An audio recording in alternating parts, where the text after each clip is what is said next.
सर्व सुखा अधिकारी मुखी उच्चारी हरिनाम सर्वांगी तो सर्वोत्तम मुखी नाम हरीचे ऐसी उभविली बाहे वेदी पाहे पुराणी सर्वांगी तो सर्वोत्तम मुखी नाम हरीचे तुका म्हणे येथे काही संदेह नाही भरवसा तुका म्हणे येथे काही संदेह नाही भरवसा सर्वांगी तो सर्वोत्तम मुखी नाम हरीचे विठ्ठल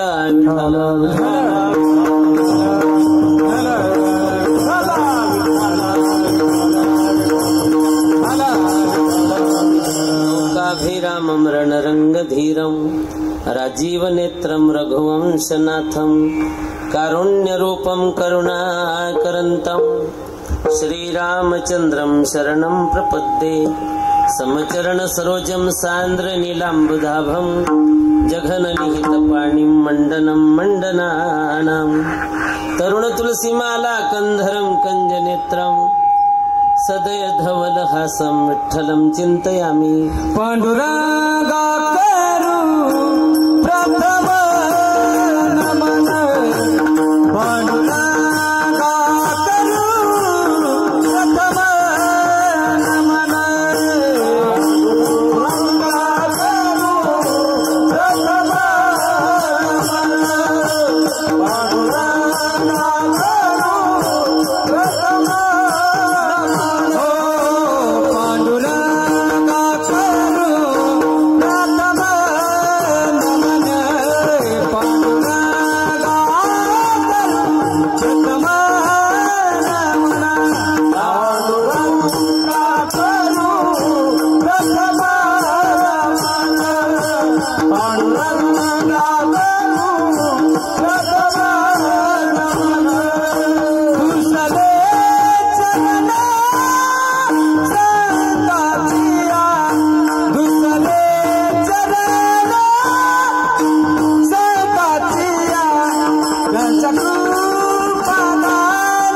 तेजोधिकामोदिवक्त्रं खलानिशवादापनोदार्हदक्षं समाधिस्थमूर्तिं भजे ज्ञानदेवं नमो ज्ञानेश्वरा निवृत्ति उदारा सोपानदेवा मुक्ताबाई नमो त्रिभुवन पावनी आद्य त्रिजननी देवांची जयांचे केली या स्मरण होय सकळ विद्यांचे अधिकरण तेची वंदो श्रीचरण श्री गुरूंचे ते नमस्कारून आता सर्व सुखा अधिकारी मुखी उच्चारी हरिनाम सर्वांगी तो सर्वोत्तम मुखी नाम हरीचे मर्यादा पुरुषोत्तम भगवान श्री प्रभु रामचंद्र जी षडगुण ऐश्वर्याधीश अखंड ब्रह्मांड नायक भगवान श्री पांडुरंग परमात्मा कैवल्य साम्राज्य ज्ञान चक्रवर्ती विश्वसंत श्री ज्ञानेश्वर महाराज ब्रह्मचित कला आदिशक्ती महायोगिनी महातेजस्विनी मातोश्री संत मुक्ताबाई आणि प्रातस्मरणीय स्वानंद सुखनिवासी सद्गुरु जोग महाराज आणि प्रातस्मरणीय स्वानंद सुखनिवासी सद्गुरु भोंदे बाबा या सर्वांच्या चरणारविंदी सेवा समर्पित करण्यासाठी आपल्या समोर म्हटलेला अभंग श्रीमंत श्री संत जगद्गुरु तुकाराम महाराज यांचा 4 चरणाचा नामपर या प्रकरणातला.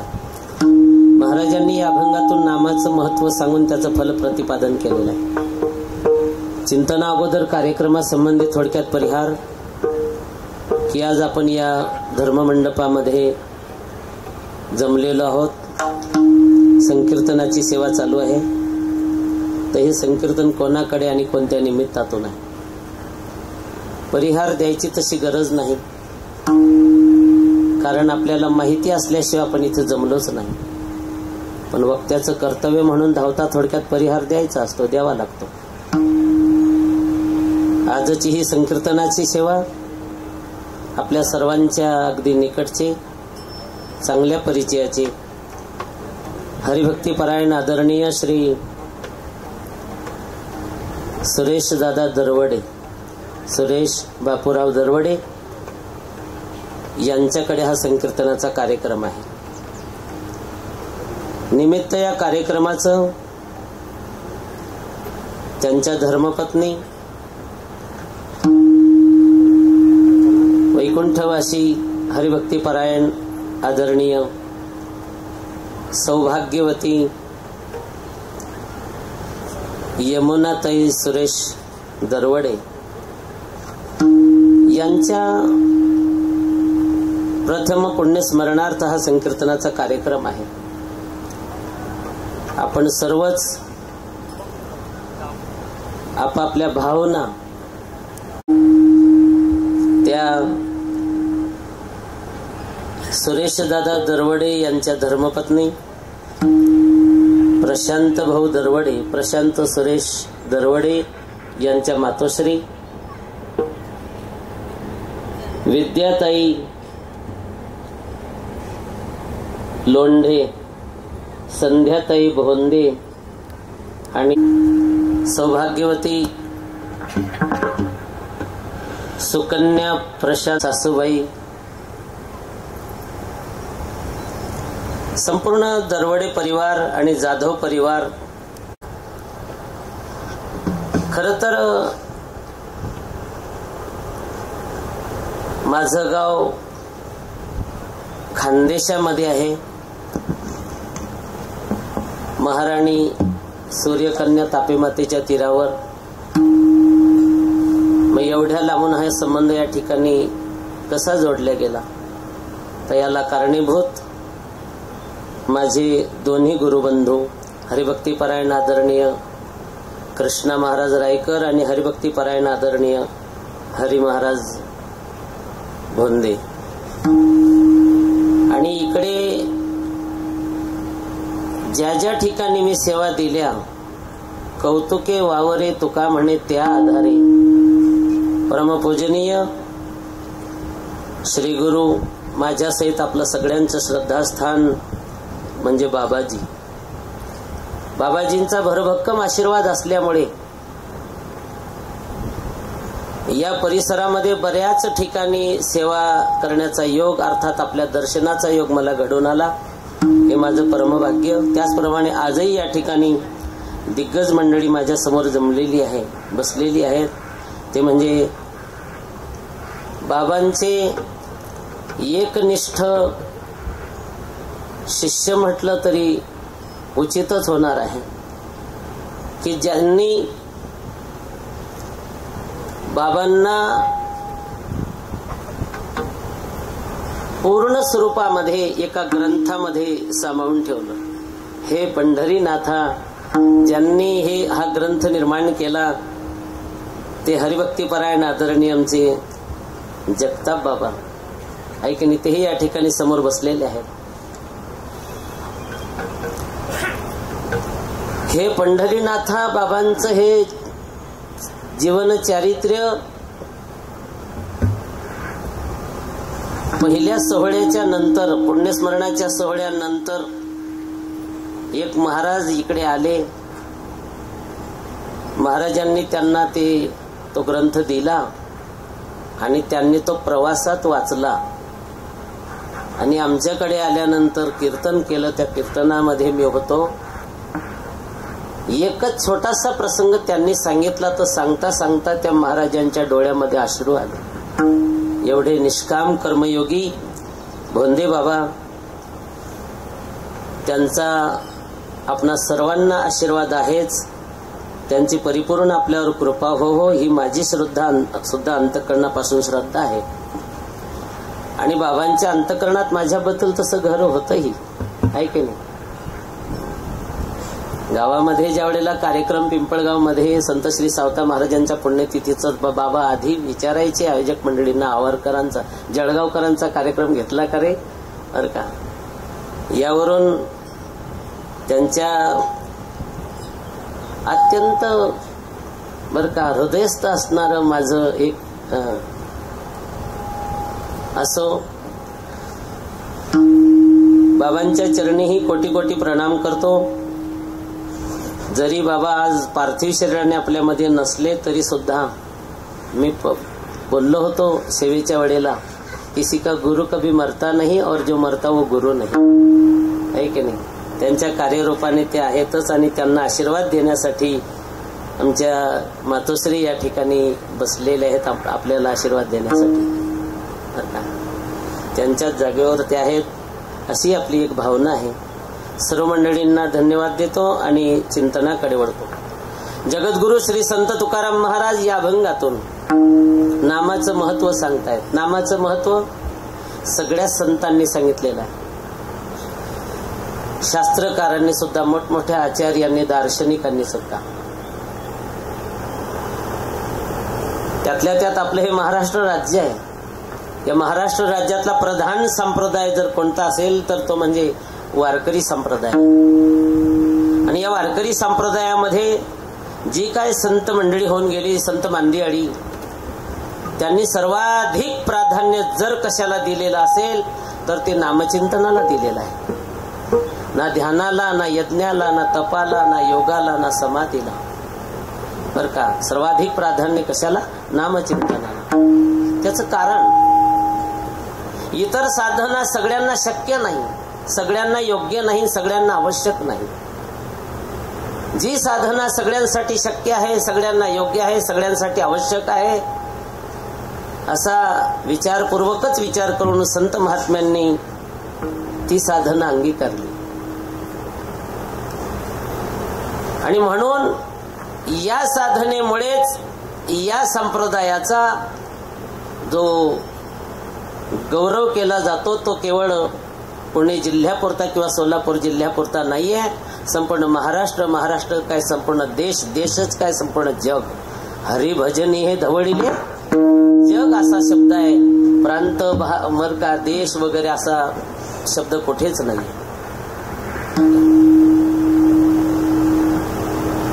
जगाचा विचार केला या संत महात्म्यांनी. बघा, मी आमच्या परिसरामध्ये एके ठिकाणी सेवेला गेलो. तिथे उत्तर हिंदुस्थानातला एक महात्मा होता. आगंतुक त्यांचं तिकडे येणं झालेलं होतं. वय त्यांचं 95 होतं. दिल्लीचा महात्मा. त्यांचं नाव राजहंस दासजी महाराज. श्रीमद भागवत कथा करायचे. विदर्भात जास्त थांबायचे, अकोल्याला. 95 वयामध्ये सुद्धा त्यांच्या डोळ्याला चष्मा नव्हता, कानाला मशीन नव्हता, हातामध्ये काठी नव्हती. आयुर्वेदाचे ते आचार्य होते. गौरवर्ण, उंची 6-6.5 फूट, बर का. भरभक्कम बांधा होता शरीराचा. ते म्हटले, मी त्यांचं दर्शन घेतलं, बसलो, चर्चा सुरू झाल्या. ते म्हटले, मी 20 वर्ष झाले घराच्या बाहेर पडलेलो आहे. गेलो नाही, जायचं नाही. माझा प्रापंचिक कार्यभाग संपलेला आहे. माझा मुलगा सुद्धा डॉक्टर आहे, आयुर्वेदाचा, तोही आचार्य आहे. वर्षभरामध्ये मी देश भ्रमण करतो. त्यातली 8 महिने मी महाराष्ट्र राज्यात थांबतो आणि 4 महिन्यामध्ये इतर राज्यांमध्ये. मी विचारलं, बाबा याचं कारण काय? तर त्यांनी सांगितलं की तुम्हारे महाराष्ट्र में जो वारकरी संप्रदाय है, संत नामदेव जी का, संत तुकाराम जी का, संत ज्ञानेश्वर जी का बहुत बड़ा संप्रदाय बने, बहुत पवित्र संप्रदाय, अच्छा संप्रदाय. आम्ही त्यांना आमच्या गुरुदेवांकडून ऐकलेलं एक चिंतन सांगितलं की महाराज, आमचे गुरुवारी आम्हाला पाठामध्ये सांगायचे की जगामध्ये जवळजवळ 3,500 संप्रदाय आहेत. जगाच्या पाठीवर जवळजवळ 3,500 संप्रदाय आहेत. ते म्हटले है इससे भी ज्यादा होंगे. तुम्हारे गुरुजी क्या झूठ बता सकते? सच बताया उन्होंने. 3,500 संप्रदाय है विश्व में, लेकिन वो नदी नाले जैसे है बने. वारकरी संप्रदाय सागर जैसा है बने.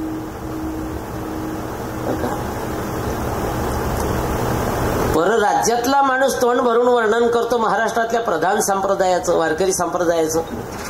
आणि म्हणून या संप्रदायाचा संपूर्ण जगभरामध्ये खूप मोठा गौरव केला जातो. त्याला कारण काय असेल तर संपूर्ण समाजाचा विचार करून या साधू संत महात्म्यांनी स्वीकारलेली ती एक मुख्य साधना म्हणजे नामचिंतन. नामचिंतनामुळे होणारे फायदे बरेच आहेत. पहिला फायदा आहे पुण्यप्राप्ती, पाप निवृत्ती. दुसरा फायदा आहे पतित पावन होतो. तिसरा फायदा आहे मंगलमय वातावरण निर्माण करून देतं नाम जीवनामध्ये. अगोदरच जर काही अमंगल असेल तर तेही संपवून टाकतं. चौथा फायदा आहे अनेक संकट नामचिंतनामुळे टळतात. सामान्य संकट टळतील यात नवल काय, कडी काळासारखं संकट सुद्धा टळतं. अत्यंत महत्वाचा फायदा, नामचिंतनामुळे आपल्याशी भगवान परमात्मा हे तत्व जोडलं जातं, म्हणजे त्याची प्राप्ती होते. आणखी कितीतरी फायदे आहेत. फक्त आपल्याला या 5च महत्वाच्या मुद्द्यांचा विचार करून सेवा वेळेच्या आटोक्यात घ्यायची. पहिला फायदा आहे पुण्यप्राप्ती आणि पाप निवृत्ती. महाराजांना आपण असं विचारू की महाराज, पुण्य फक्त नामानेच मिळतं का? पाप फक्त नामचिंतनानेच संपतं का? दुसऱ्या काही साधना नाहीयेत का यासाठी? दुसरे काही पर्याय नाहीत? आहेत ना. गंगेमध्ये स्नान करा, आपलं पाप संपतं. बर का? माऊली सांगतात शुचित्वे शुची गंगा होय आणि पाप तापही जाय. किंवा का फेडित पाप ताप पोखित तिरीचे पाद समुद्रा जाय आप गंगेचे देसे. बर का? मागे मी श्री क्षेत्र प्रयागराजला कुंभमेळ्यासाठी होतो. राष्ट्रीय स्वयंसंघ संघातर्फे आमंत्रित होतो. तिथे पत्रकारांशी मीडियावाल्यांशी बोलणं झालं. त्यांनी सांगितलं की जवळजवळ 20 करोड भाविक लोक संगमामध्ये डुबकी मारतील म्हणे. ते जे मुहूर्त आहेत जवळजवळ 20 करोड. नंतर माहिती पडलं की त्यांचा तोही अंदाज चुकला. 25 करोडहून अधिक भाविकांनी संगमामध्ये डुबकी मारली होती. एवढ्या लांब जायचं, एवढा त्रास घ्यायचा, एवढा खर्च करायचा, काय करायचं तिथे जाऊन संगमामध्ये डुबकी मारायची म्हणजे स्नान करायचं. कशासाठी? आपल्याकडून घडलेलं काही कळत न कळत पाप असेल, उपपाप असेल, महापाप असेल, त्या पापाचं क्षालन झालं पाहिजे. ताकद आहे गंगेमध्ये पाप घालवण्याची. पापोहम पापकर्माहम पापात्मा पाप संभवा पाहिमाम कृपया गंगे सर्व पाप हरा भव. मग महाराजांना आपण असं विचारू की महाराज, तुम्ही या अभंगामध्ये नामाचं महत्व सांगतायत. नामाच्या ऐवजी जर आपलं पाप संपवणारी गंगा, तिचं जर महत्व सांगितलं तर काय हरकत आहे? महाराज गंगेचं महत्व सांगत नाही का? गंगा एकच काम करते, पाप संपवण्याचं. पुण्य कुठे मिळवून देते? नाम दोन्ही काम करतो. मग पुण्य मिळवण्यासाठी असतील ना दुसऱ्या साधना आहेत. यज्ञ करा, यज्ञाची फलश्रुती आहे पुण्य.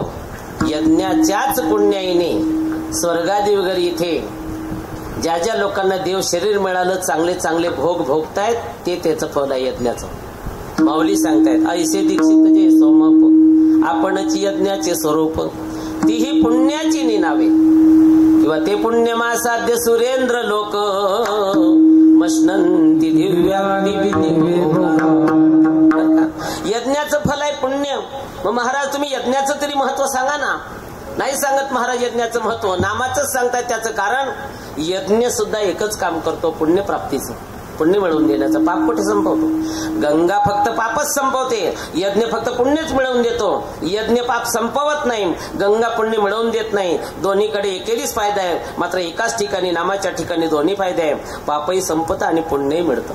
पुण्य मिळतं मग मिळतं ना. किती मिळतं? किती? कितीतरी. माऊलींच्या संपूर्ण हरिपाठाचं ध्रुवपद आहे.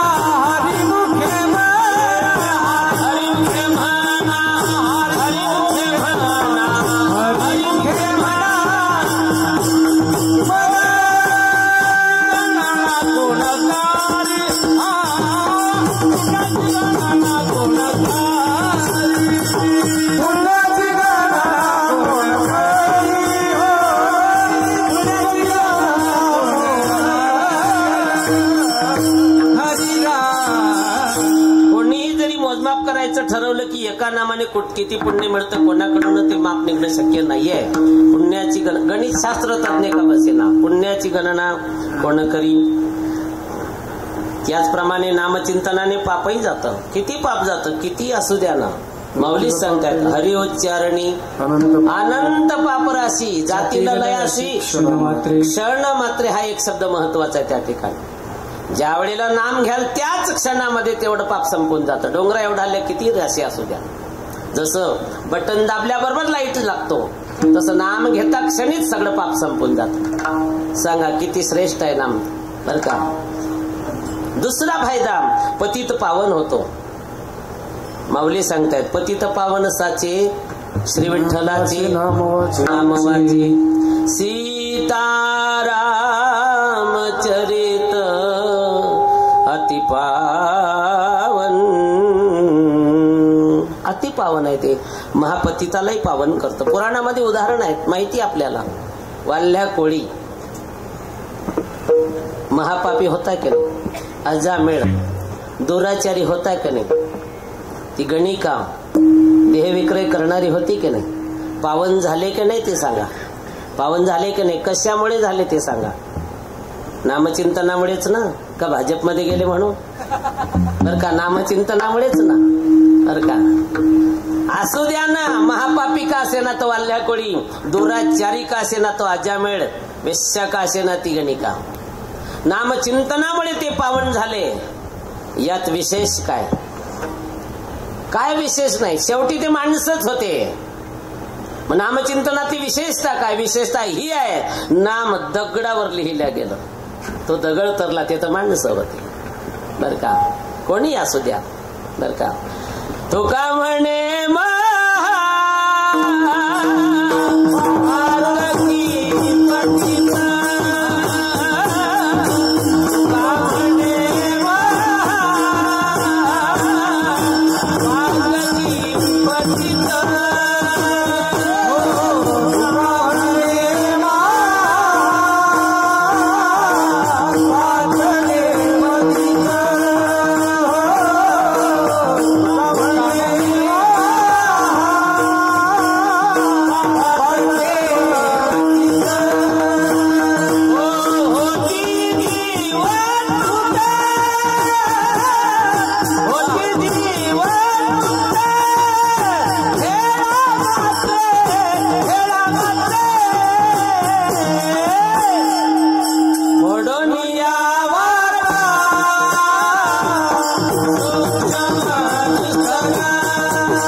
पातकी पतित होती जीवनमुक्त हेडा मात्रे.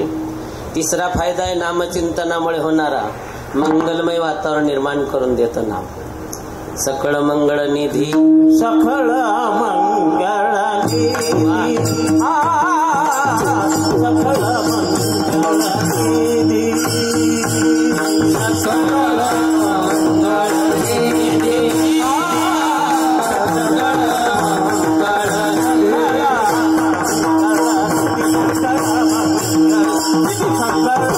मंगळ निधी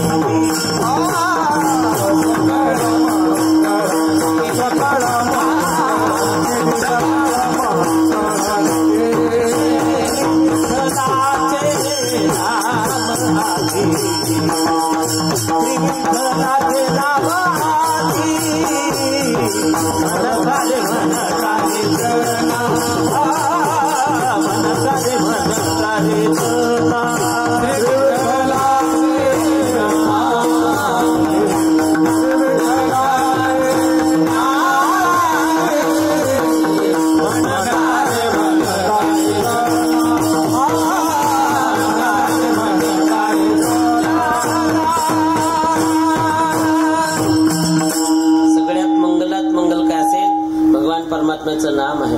विष्णू सहस्त्रनामामध्ये सुद्धा आपल्याला वाचायला मिळतं. पवित्राणाम पवित्रयो मंगला दैवतम भूतानाम यौवेय पिता. वा वा. जय श्री नवनाथ वारकरी शिक्षण संस्था. या बालकांसाठी टाळी वाजवा जाते. वा वा वा.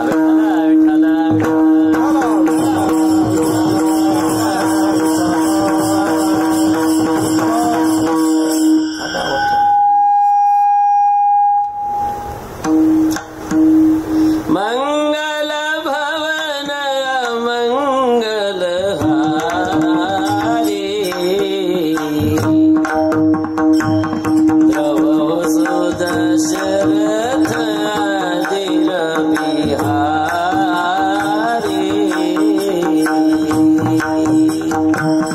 मंगल भवन मंगल हारी द्रव दशरथ अजीर बिहारी.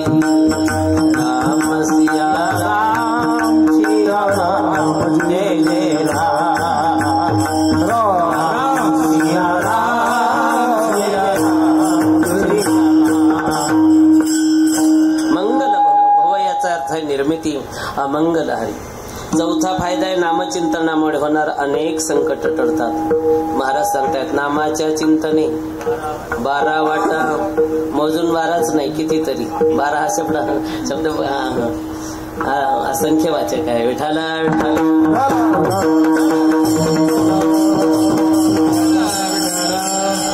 तुला 12 वेळा सांगितलं ना मी. लक्षात नाही आलं का?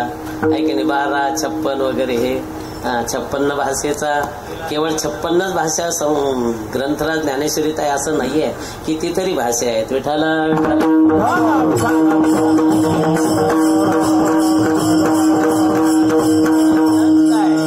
यमधर्म सांगे दूता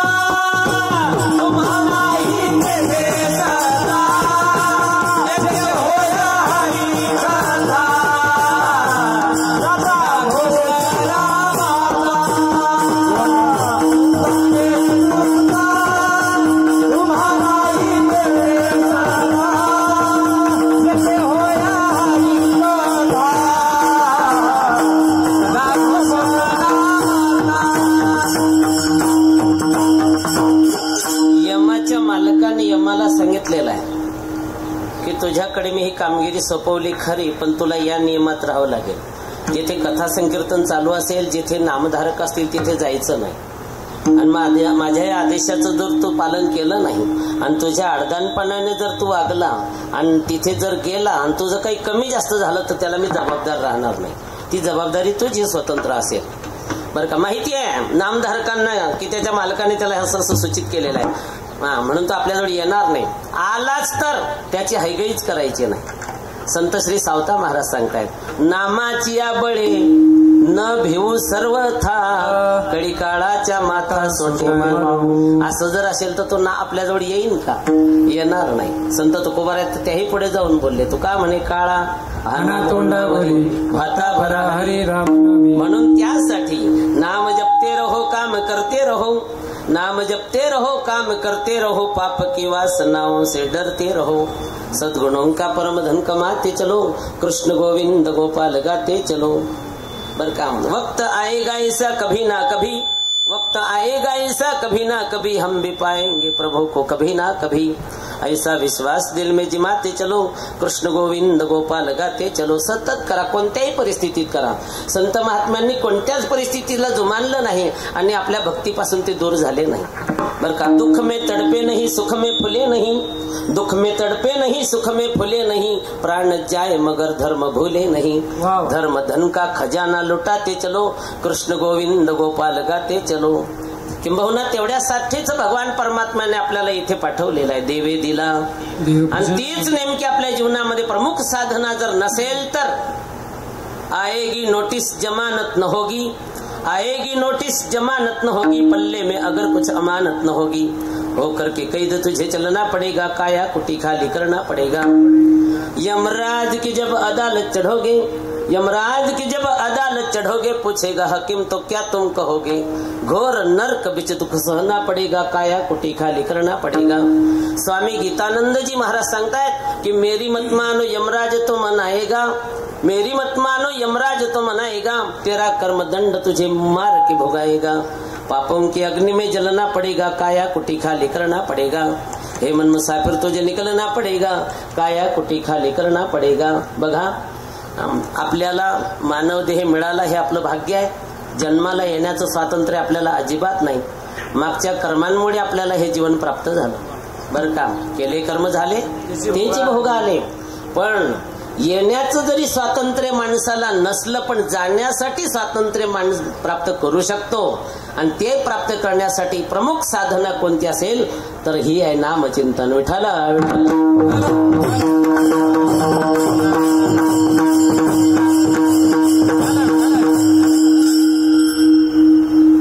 चला, पाचवा फायदा आहे अत्यंत महत्वाचा. भगवान परमात्म्याची आपल्याला प्राप्ती होते ते नामचिंतनामुळे. वेदांत चिंतन असं सांगतं की नाम आणि नामी यांच्यात भेद नाही, अभेद आहे. बर का. नामी नामाला सोडून कधी राहतच नाही आणि ते दोन्ही एकच आहे. बर का. नामतेची रूप, रूपतेची नाम, नाम रूपा भिन्न नाही नाही. संत नामदेव महाराज. विठ्ठल विठ्ठल.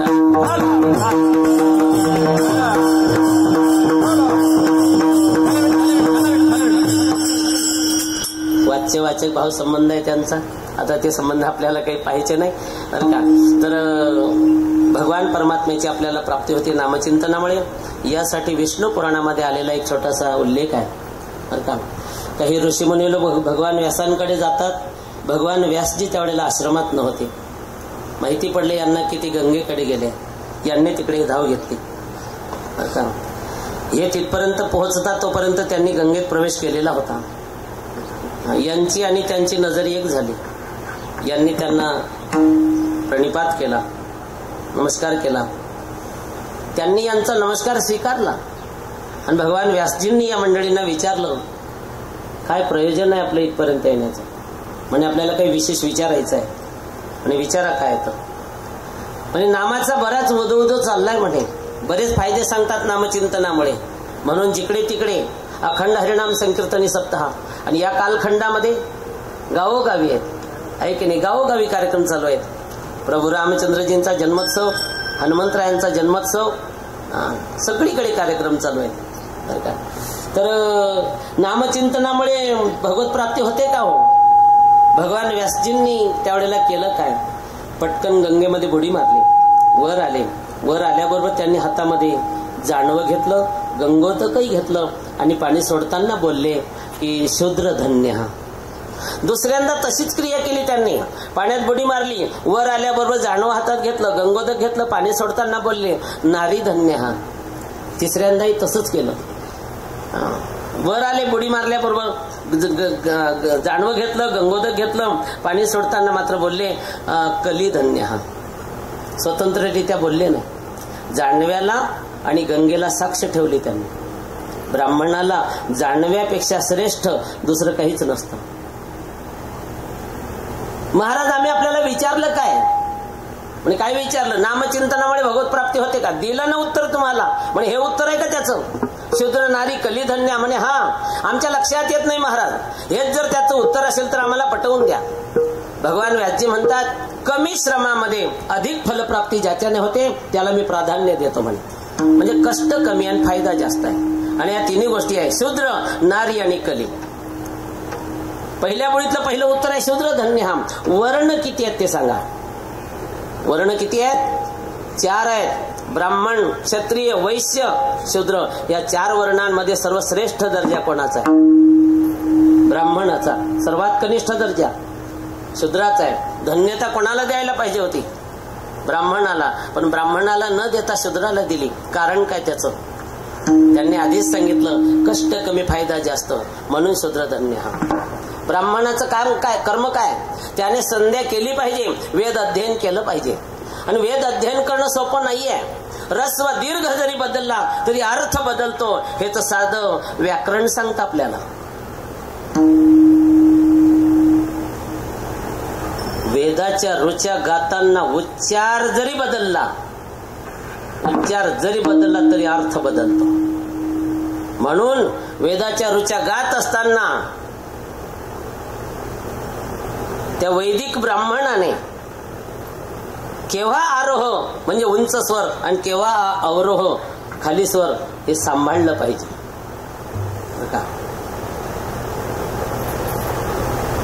स्वर बदलला तर अर्थ बदलतो. एवढंच काय, बोलण्यातला ढंग जरी बदलला तरी अर्थ बदलतो. बर का? जाळ आणि जाळ, जाळ आणि जाळ. एक अर्थ आहे जाळ, याचा अर्थ होतो अग्नी. आणि जाळ याचा अर्थ होतो, आहे की नाही, मासे पकडण्यासाठी ढिवर जे वापरतो ते, आहे की नाही. सोपं नाहीये वेद अध्ययन करणं. आपल्याला शक्य नाही, ब्राह्मणाला आहे. ब्राह्मणाचं दुसरं कर्म आहे संध्या करणं. संध्या ही सोपी नाहीये. केव्हाही कशीही कुठेही करता येत नाही. बर का? सगळ्या बाबी सांभाळल्या गेल्या पाहिजे. जागा, स्थान, काल, सुचिता, आसन सगळं सांभाळलं गेलं पाहिजे. संध्यातलं एक छोटं कर्म सांगतो मी आपल्याला. संन्यासाला किंवा ब्राह्मणाला संध्या करत असताना मध्ये मध्ये आचमन करावं लागतं. आचमनासाठी त्याने पाणी किती घेतलं गेलं पाहिजे, त्याच्याकडून पाणी किती घेतलं गेलं पाहिजे. कदाचित बाबांनी आपल्याला सांगितलेलंच असेल, उडीदाचा दाणा भिजेल एवढंच पाणी आचमनासाठी घेतलं गेलं पाहिजे. कमी जास्त जर पाणी घेतलं गेलं तर. मी स्वतः श्री क्षेत्र पंढरपूरला वेदमूर्ती, गाथामूर्ती, परमपूजनीय श्री गुरु चंद्रशेखरजी महाराज देगलूरकर यांच्या मुखातून ऐकलेलं आहे की कमी जास्त जर पाणी घेतलं गेलं आचमन करताना तर त्याला दारू पिल्याचं पाप लागतं म्हणे. बरं का? नाथ महाराजांनी ते विदित करून ठेवलं. दारू पिल्याचं पाप लागतं. सोपं आहे का ते? आपल्याला शक्य नाही. बरं का? हो, जेवणाला सुरुवात करायच्या आधी आपण वासुदेव करतो ना, पाणी किती घेतलं गेलं पाहिजे, हाताचा आकार कसा पाहिजे, कुठून सुरुवात करावी, कुठे थांबवावं वगैरे माहिती नाही ना आपल्याला. आहे ना तांब्याभर पाणी घेतलं, बचक भर गरकन फिरवलं तर तिसरं पान ओलं करून टाकलं. याला संध्या कशी जमेन? विठाला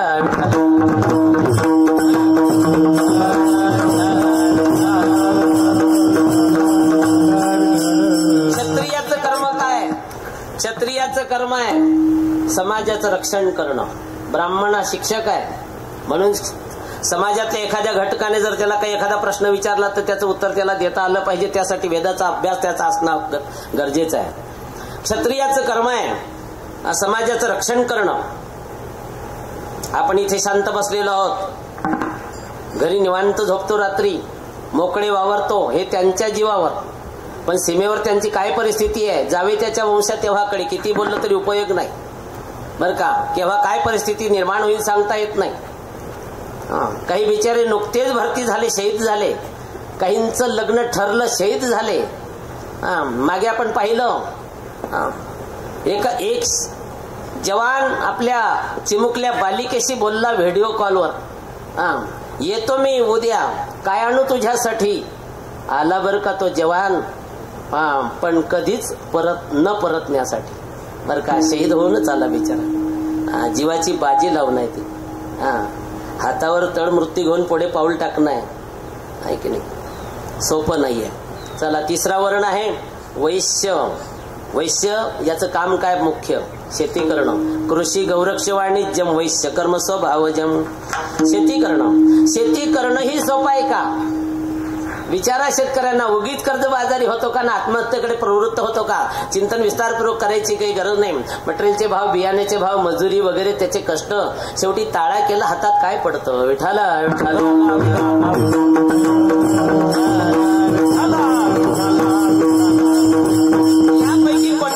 शूद्राला सांगितलेलं नाही, त्याला वेदाध्ययन सांगितलं नाही, त्याला संध्या सांगितलेलं नाही, त्याला युद्ध करायचं सांगितलं नाहीये, त्याला शेती करायचं सांगितलं नाहीये. काय करायचं? फक्त या तिघांची त्याने सेवा करावी. त्यांच्यापेक्षाही जास्त पुण्य फल याला प्राप्त होतं. म्हणून पहिल्या बुडीतलं पहिलं उत्तर आहे शूद्रधन्य. कष्ट कमी, फायदा जास्त. दुसरं उत्तर आहे नारी धन्य. स्त्रीचा धर्म कोणता आहे? स्त्रीने खरं तर स्त्रीला धन्यता दिली कशी काय हो? जन्मल्यापासून मरेपर्यंत तिला अजिबात स्वातंत्र्य नाही आहे. पिता रक्षंती कौमारे, यौवने रक्षंती भर्त्रा. बालपणा स्त्रीने बापाच्या ताब्यात राहायचंय, लग्नानंतर तारुण्यामध्ये पतीच्या ताब्यात राहायचंय, म्हातारपणामध्ये मुलाच्या ताब्यात राहायचंय. जुन्या लोकांची जुनी म्हण आहे, उंबरठ्याच्या आतला तिचा अधिकार आहे, चूल आणि मूलबास, संपलं तिचं जीवन. शास्त्राने तिला बाहेर पडण्याची अनुमती दिलेली नाहीये. शास्त्र म्हणताय की तुला कायद्याचा आधार घेऊन जर बाहेर पडायचं असेल तर तुला हे चिंतन आधी करावं लागेल. उन्हाचा तडाखा आहे बाहेर, थंडीच्या लाटा आहेत बाहेर, मुसळधार पाऊस आहे बाहेर, मोठमोठी वादळं आहेत बाहेर. आहे का तुझ्यामध्ये कुवत एवढी सहन करण्याची? नाहीये. तरी तू कायद्याचा आधार घेऊन बाहेर पडली. म्हणूनच समाजामध्ये आज आपल्याला स्त्रीबद्दल अत्यंत वाईट वाईट घटना ऐकायला मिळत आहेत. त्याचं कारण तिने शास्त्राच्या मर्यादेचं उल्लंघन केलेलं आहे. रामायण माहिती आहे सगळ्यांना. एक रेग ओलांडली, पतिवियोगाचं 6 महिन्याचं दुःख भोगावं लागलं. आहे का नाही? या लक्ष्मण रेग इतका तो कायदा बळकट आहे का? मग स्त्रीचा धर्म काय? एकच. कोणतीच साधना नाही केली तरी चालेल बर का. काही लोक कदाचित या वाक्यावर आक्षेप घेतील. मग तिने पंढरपूरची वारी करायची नाही का? एकादशी व्रत करायचं नाही का? हरतालिका, वटपौर्णिमा, ऋषीपंचमी करायचं नाही का? मार्गशीर्षाचे गुरुवार आणखी काय असेल करायचं नाही का? सगळं करायचं तिने, सगळंच करायचं. पण सगळंच नाही केलं तरी चालेल. मात्र स्त्रीने कोणाचं भक्ष्य बनायचं नाही, कोणाच्या आहारी जायचं नाही. कोमल अंतकरण असतं त्यांचं, भावनिक असतात त्या. कोणाच्याही आहारी जातात, भक्ष्य बनतात, अडचणीत येतात. माफी मागून बोलतो. मग तो कोणी महाराज असो, कोणी पंडित असो, कोणी ब्राह्मण असो, कोणी संन्यासी असो, कोणी भगत असो, कोणी मांत्रिक असो, कोणी असो, तो कोणाच्याच आहारी जायचं नाही. एकच करायचं, उंबरठ्याच्या पतीची या मता अनुसरणी, बस अनुसरणी पतिव्रता. यामुळे तिला भगवत प्राप्ती होते. भगवत प्राप्ती होईल यात काय नवल आहे? अर्थ भगवान परमात्मा तिचा सेवक बनतो, नोकर बनतो. तू का म्हणे पतिव्रता? तुका म्हणे पतिव्रता, तिची देवावरी कथा, तिची देवावरी कथा, तिची देवावरी कथा. तुका म्हणे पतिव्रता, तिची देवावरी कथा, तिची देवावरी कथा, तिची देवावरी कथा. तुका म्हणे पतिव्रता, तिची देवावरी कथा. तुका म्हणे पतिव्रता, तिची देवावरी कथा, तिची देवावरी कथा, तिची देवावरी कथा. तुका म्हणे पतिव्रता, तिची देवावरी कथा, तिची देवावरी कथा, तिची देवावरी कथा, तिची देवावरी कथा. का म्हणे पतिव्रता, तिची देवावरी सत्ता केवळ पतिसेवेमुळे. आहे की नाही? पुराणामध्ये तशी उदाहरणं आहेत आणखी वेगवेगळी. आपल्याला पुढे चिंतन करायचं आहे. तिसऱ्या पुढीतलं तिसरं उत्तर आहे कलिधन्य. युग किती आहेत? 4. कृतयुग, त्रेतायुग, द्वापारयुग, कलियुग. 4 युगांमध्ये सगळ्यात चांगलं युग कोणतं? सगळ्यात चांगलं युग कोणतं युग आहे? कोणतं युग? थोडं मोठ्याने बोला. कलियुग. कलियुग चांगला आहे. कलियुग चांगला आहे असं तुम्हाला मला म्हणावंच लागणार आहे. का? त्या युगात आपण आहोत. कलियुग चांगलं नाही म्हणजे आपणच चांगले नाही असं म्हटल्यासारखं होईल. ते वाईट कोण म्हणून घेईन स्वतःला.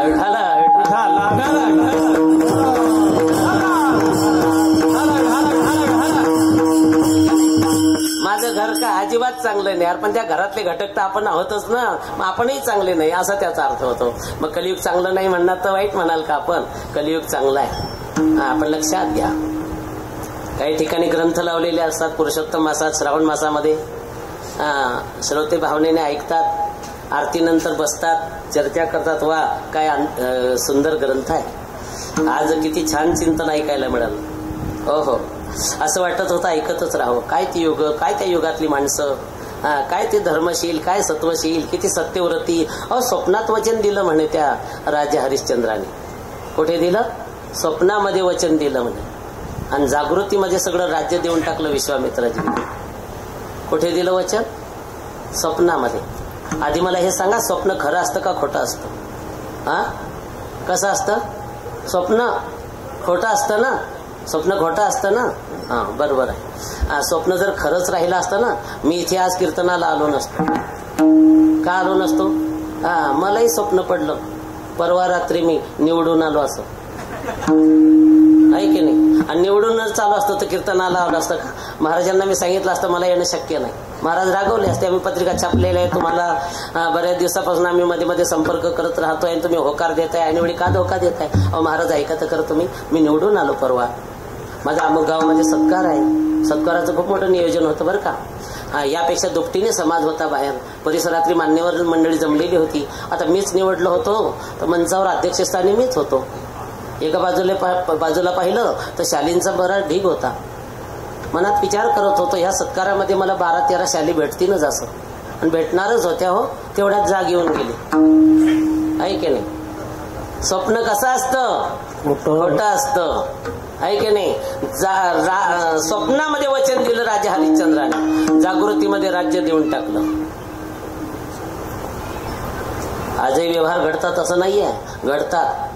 पण केव्हा? संबंध चांगले असतात तेव्हा. पैशाचे व्यवहार वगैरे देवाणघेवाण होते की नाही?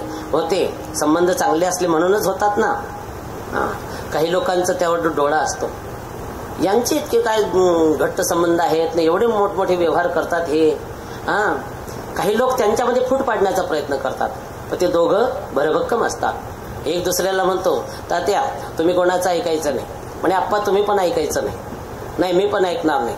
कोणी आपल्यामध्ये किती फूट पाडण्याचा प्रयत्न करू द्या, आपले व्यवहार घडतात, आपल्या अडचणी दूर होतात, आपला फायदा होतो. आहे आपल्यावर लोकांचा डोळा, पण तुम्ही ऐकायचं नाही, मी ऐकणार नाही. आहे का नाही? बस, कोणी किती प्रयत्न केला उपयोग नाही त्यांचा.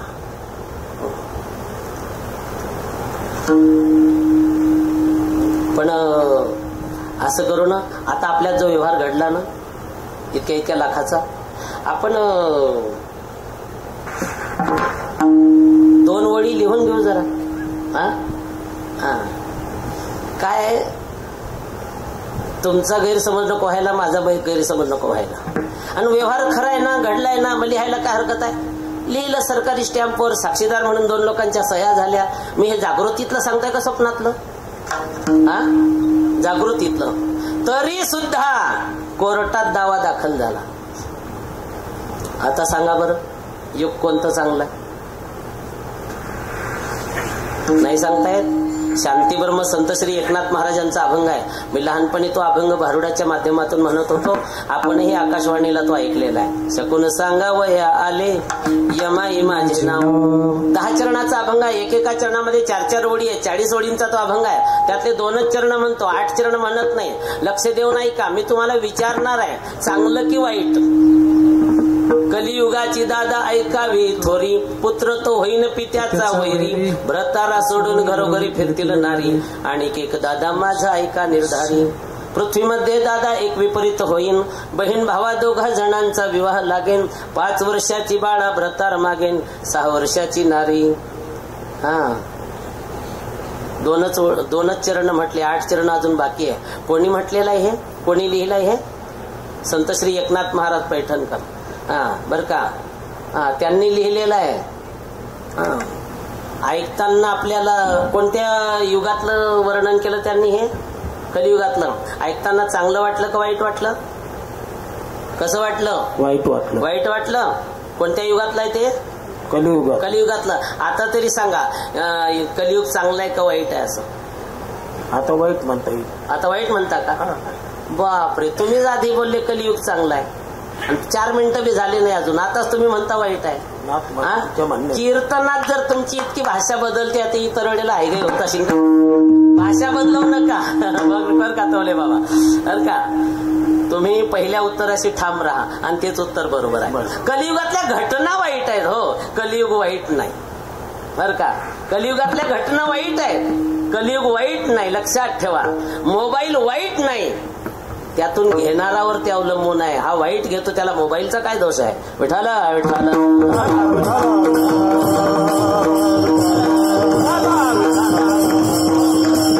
वस्तूच्या ठिकाणी दोष नसतो, वस्तूचा उपभोग घेणारा त्याच्यावर ते अवलंबून असतो.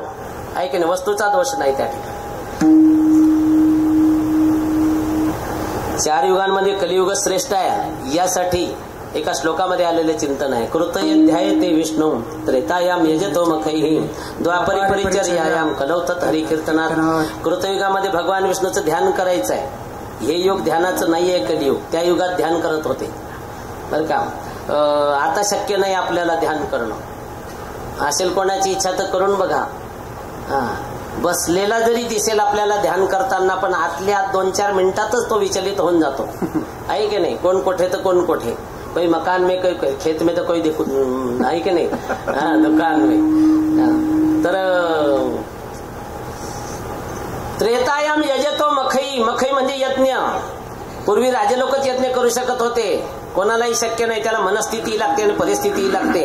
यज्ञाच्या सगळ्या गोष्टी सांगत बसत नाही. द्वापरे परिचर्यायाम. पर याबद्दल थोडस कोणी सांगतं सेवा, कोणी सांगतं तप करणं. तेही सोपं नाहीये बरं का? सगळ्यांसाठी सोपं काय? सुरुवातीला बोललो मी, शक्य काय, योग्य काय, अनावश्यक काय. कलौतत हरिकीर्तनात. कलियुगा माझी करावे कलियुगा माझी करावे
उत्तर हिंदुस्थानामध्ये नामचिंतनालाच कीर्तन म्हणतात. करो, संकीर्तन करो म्हणजे नामचिंतन करा. आहे की नाही? कलियुगामध्ये नामचिंतन सर्वश्रेष्ठ साधना आहे. पण नामचिंतनाचा अधिकार कोणाला आहे?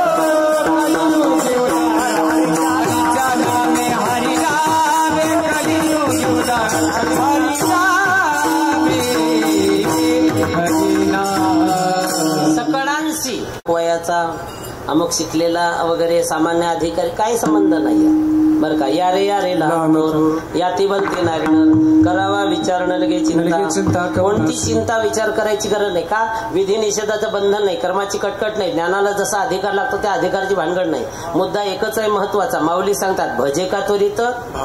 असं भावनायुक्त जो नामचिंतन करेन तो केवढा अधिकारी आहे, त्याला सगळे सुख प्राप्त होतात. सांगतात महाराज पहिल्या चरणात सर्व सुख अधिकारी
सर्व सुख अधिकारी बर का. सुखांमध्ये प्रकार आहेत का. मग तपाचं सुख आहे बर का, मोक्षाचं सुख आहे, समाधीचं सुख आहे, वैकुंठाचं सुख आहे, स्वर्गाचं सुख आहे, वैषयिक सुख आहे, अनेक प्रकार आहे. सगळ्या सुखांबद्दल प्रमाण आहेत तसे बर का. ही सगळी सुख नामचिंतनाने प्राप्त. काय नो हे केले काय नो हे केले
सुखाचे सगळे सुख नामचिंतनाने प्राप्त होतात. हा एक अर्थ. दुसरा अर्थ की सर्व सुखरूप जो भगवान परमात्मा आहे त्याची प्राप्ती, त्याबद्दल आपण विष्णू पुराणाचा आधार घेऊन चिंतन केलेलं आहे. आणि तिसरा अर्थ की ज्या सुखामध्ये दुःखाचा अंतर्भावच नाही, लवलेशच नाही बरं का, त्याला निरतिश सुख म्हटलं जातं, ब्रह्मसुख म्हटलं जातं, आत्मसुख म्हटलं जातं, परमात्मा सुख म्हटलं जातं. महाराजांनी ते सर्व सुख असा शब्द वापरलेला आहे. बरं का. त्या सुखाची प्राप्ती होते. सर्व सुखा अधिकारी कशाने, मुखी उच्चारी हरिनाम. असं आहे का, एवढा तो अधिकारी आहे. शंकाही यावर. सुखाचे प्रकार अनेक आहेत, सुखाची इच्छुक अनेक आहेत, आणि एकाच नामाने सगळे सुख प्राप्त होतात असे कसं काय. अनेक प्रश्नांना एकच उत्तर असू शकतं बरं का. चला, पण स्वतः कसा असतो हो महाराज बरं का, याचं उत्तर आहे दुसऱ्या चरणात.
सर्वोत्तम असतो बरं का, असं महाराजांनी या ठिकाणी स्पष्ट सांगितलं.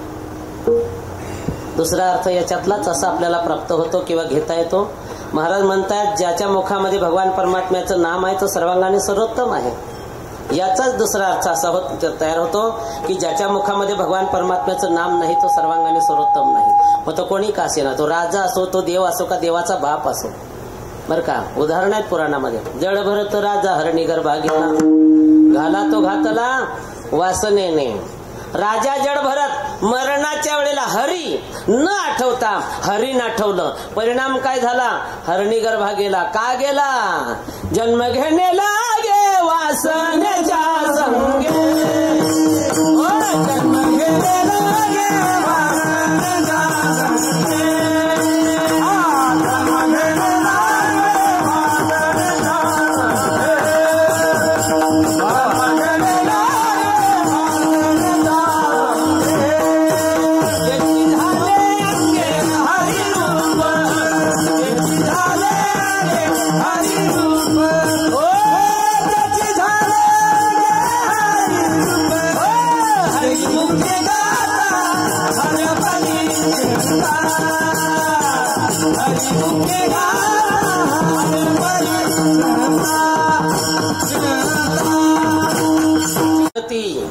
अंतकाळच्या वेळेला अंतकरणामध्ये जी वासना राहते त्याप्रमाणे पुढची गती प्राप्त होते बरं का. म्हणून अंतकालेचे मामे हो स्मरण मुक्त्वा कलेवरम, बरोबर बरं का. आमचे गुरुवारी पाठामध्ये एक उदाहरण सांगायचे. एका राजाची मुलगी, तिने लग्नच केलं, कुमारी राहिली, ती आजारी पडली. तिच्या वडिलांनी वैद्यराजांना बोलवलं. वैद्यराज आले, तिची नाडी परीक्षा करतायत. नाडी परीक्षेसाठी का पूर्ण हात घट्ट मनगटात पकडला जातो का, नाही, 2 बोट वरून 1 बोट खालून, तेही अगदी हळुवारपणे नाडी परीक्षा करतात.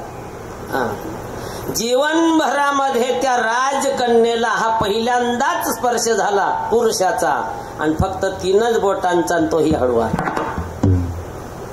झालं काय, त्यामुळे तिच्या अंतःकरणामध्ये वासना जागृत झाली. हो, असा असतो का पुरुषाचा स्पर्श, असा असतो. दुर्दैव त्या बिचारीचं. त्या यमाने संधी साधली, त्याच वेळेला तिच्यावर झडप घातली.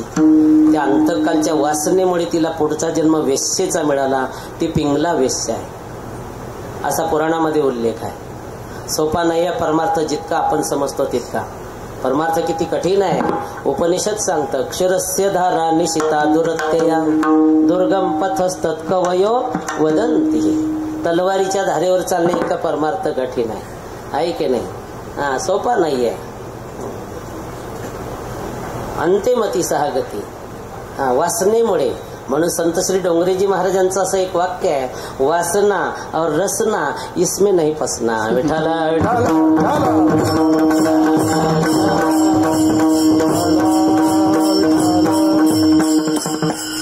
यदि अंत समय में शेष रहा वासना तो वो अगले जन्म की तैयारी है बोले. असं एका महात्म्याच्या मुखातून ऐकलंय मी. किसी की मकान में किसी की, खेत में किसी की दुकान में। खेत में वासना शेष रह जाए तो भुजंग बन के रहता बने, है कि नहीं? दुकान में रह जाए तो चूहा बन के रहता बने, और मकान में रहता तो कुत्ता बन के रहता बने। हाँ, घर की रखवाली करता, बच्चे डंडे से पीटते फिर भी हटता नहीं, मारते वो क्या दूसरे, मेरी तो है, बिठाला बिठाला।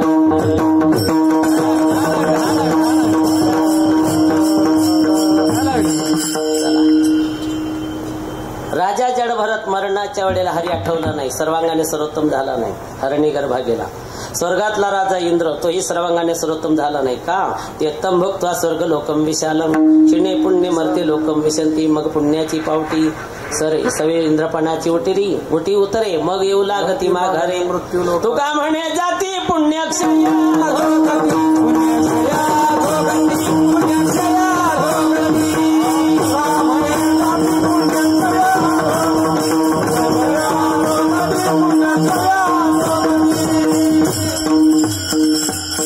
देवाचा बाप राजा दशरथ तोही सर्वांगाने सर्वोत्तम झाला नाही. पुत्रहीनस्य मे राज्यम सर्वं दुःखाय कल्पते. मुलगा होईन अशी खात्री ज्या वेळेला झाली होती त्याच वेळेला तिथेच मागे शाप उभा होता. जा, आमच्या प्रमाणे तूही सुद्धा पुत्र वियोगाने हाय हाय करशील, तू मरशील रे राजा. काय केलं तू हे? कुठे आमचा बाळ, कुठे आमचा श्रावण? मी एका महापुरुषाचं एका ठिकाणी वाचलेलं वाक्य आहे की इस दुःखद संसार ने प्रभु रामचंद्र जी के माँ बाप को भी रुलाया है, तो औरों की क्या बात है? विठाला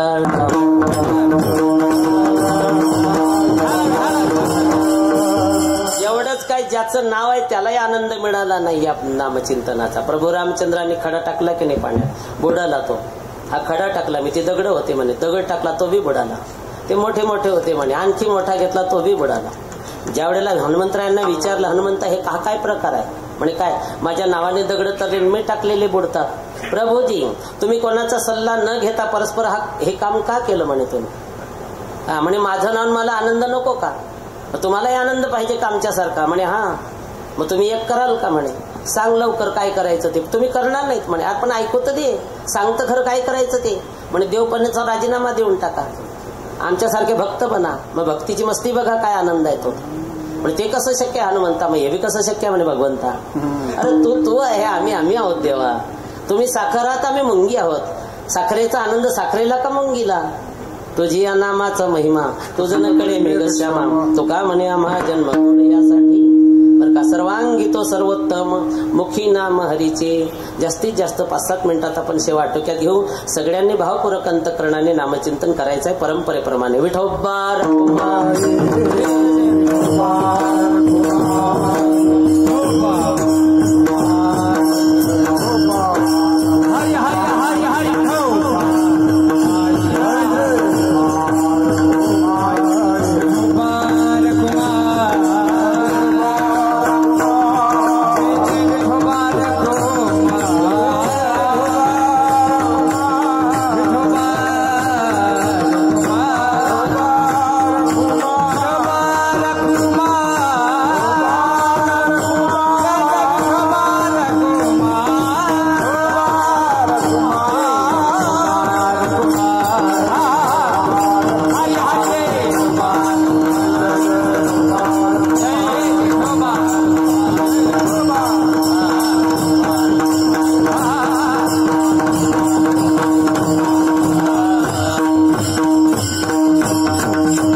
अधिकारी मुखी उच्चारी हरिनाम.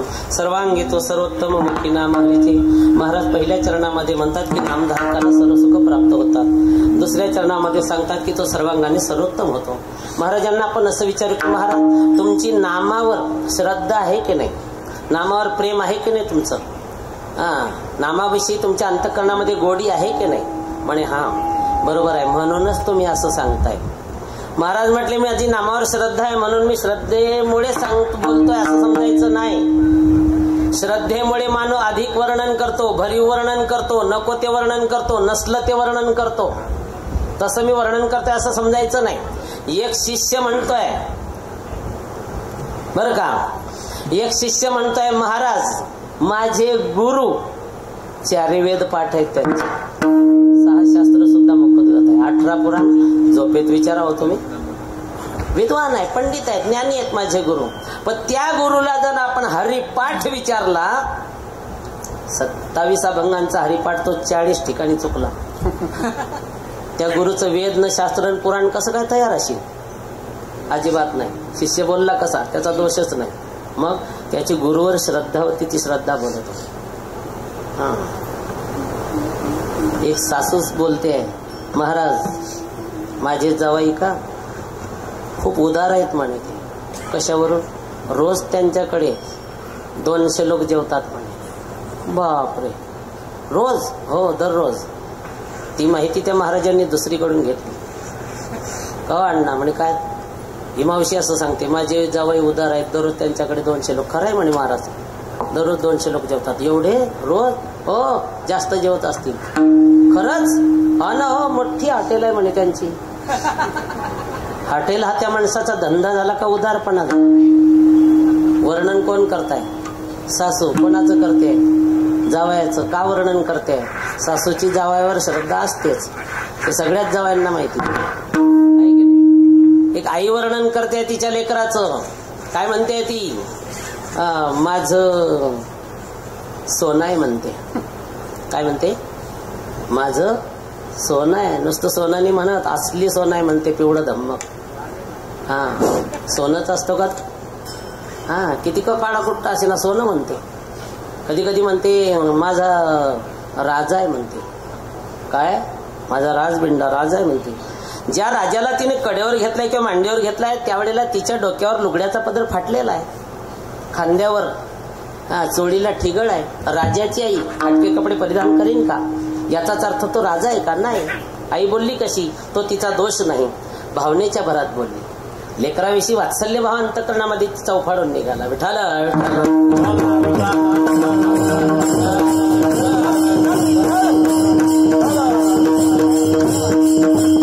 आई लेकराच्या बाबतीत काय वर्णन करेन भावनेच्या भरात सांगता येत नाही, आहे की नाही? कधी कधी तर म्हणते साधा नाही, माझा वाघ आहे तो. काय म्हणते? वाघच असतो का तो? हा, दचकतो तो वाघ रात्री, लगविला उठतच नाही. गोधडी बोलली, असं कसं काय वाघ आहे तो? तो वाघ नाही, तो राजा नाही, तो सोनं नाही. आई बोलली कशी? बरं का, लेकराबद्दल वात्सल्य भाव.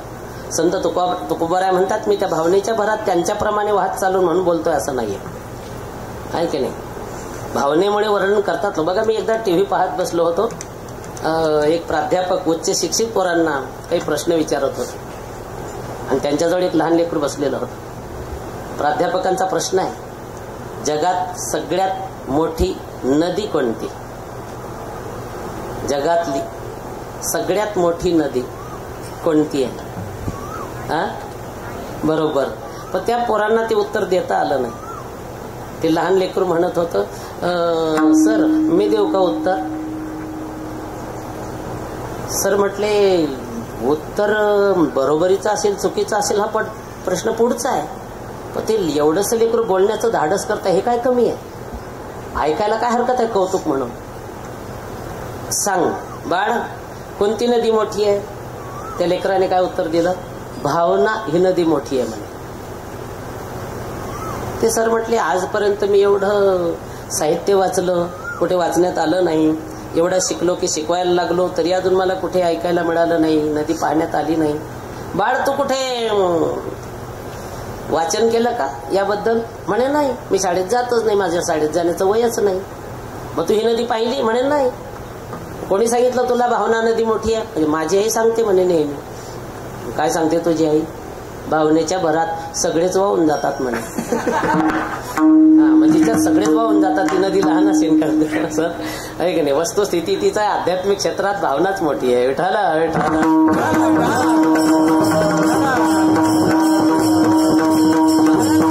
त्यामुळे वर्णन करताय असं समजायचं नाही. नामाने सर्वसुख मिळतात, सर्वांगाने सर्वोत्तम होतो, यासाठी विश्वातला तुम्हाला भरभक्कम पुरावा देतो. आणि तो घरातल्या कोपऱ्यात बसून नाही सांगत आहे, चौकात येऊन दोन्ही हात उंच केले त्याने, डांगोरा पिटतोय. कोण आहेत ते? तिसऱ्या चरणात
हात उंच करून डांगोरा पेटतायत. कोण? वेदी दोनच लोकांचा उल्लेख आहे, वेदाचा आणि पुराणाचा, शास्त्राचा नाही. आपण 3 मांडतो. पहिलं वेद, दुसरं शास्त्र, तिसरं पुराण. वेद शास्त्र पुराण असा क्रम आहे. पण वेदी पुराणी म्हटलं महाराजांनी, मग शास्त्राचा उल्लेख का नाही? बरं का शास्त्राला हे मान्य नाही? शास्त्राला मान्य आहे, उल्लेख का नाही? आहे बरं का. पद्धत थोडीशी वेगळी आहे बरं का. काय पद्धत आहे? वेदी आणि पुराणी यामध्ये शास्त्र लोपलेलं आहे. व्याकरणाच्या परिभाषेत त्याला मध्यम पदलोपी समास म्हणतात. गंगा यमुना सरस्वती त्याप्रमाणे सरस्वती जशी लोपलेली आहे तसं ते लोपलेलं आहे. आणि पाहिजेच असेल उल्लेख, आसोनी संसारी जिव्हा वेगो करी वेदशास्त्र उभारी बाह्य सदा. महाराज म्हटले तो सगळा अनुभव मी केले, अभ्यास मी केलेला आहे. वेदाचा तो अर्थ, शास्त्राने तो निर्णय दिलेला आहे. मी पाहिले पुराणे, 12 दर्शन शास्त्रकार आहे, 6 आस्तिक 6 नास्तिक, तो अभ्यास मी केलेला आहे. दांडोळी दर्शने, दर्शनकारांचा तो संग्रह. म्हणून तो अभ्यासक्रम मी बोलत असल्यामुळे संशय घेऊ नका, तर्क करू नका आणि विश्वास ठेवा. तुका म्हणे ते काही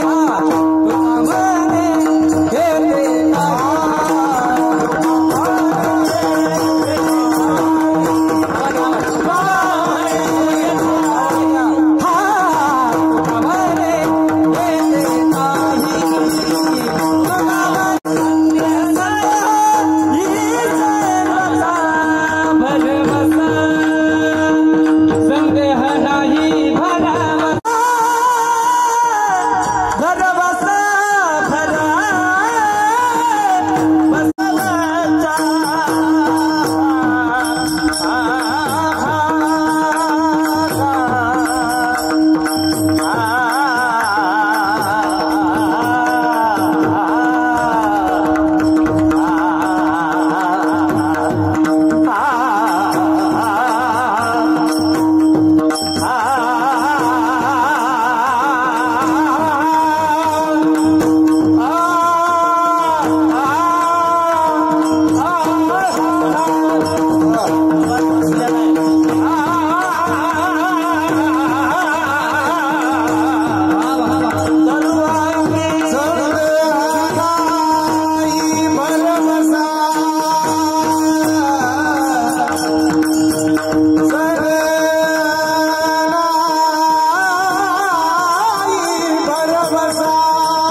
नारायण आदरणीय यांना आपण सर्व मिळून फक्त अर्धा मिनिट नामचिंतनाच्याच माध्यमातून श्रद्धांजली व्हायची, की जेणेकरून भगवान परमात्मा त्यांना आपल्या स्वरूपामध्ये विलीन करून घेईल, त्यांचा पुढचा मार्ग मोकळा करेल, त्यांना सद्गती देईन, अर्थात मोक्ष प्रदान करो ही प्रभूचरणी प्रार्थना करतो. आणि सर्व मिळून आपण त्या मातेला ही श्रद्धांजली व्हायची आहे नामचिंतनाच्या माध्यमातून. राजा राम राम राम, राजा राम राम राम,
या ठिकाणी या परिवारावर प्रेम करणारी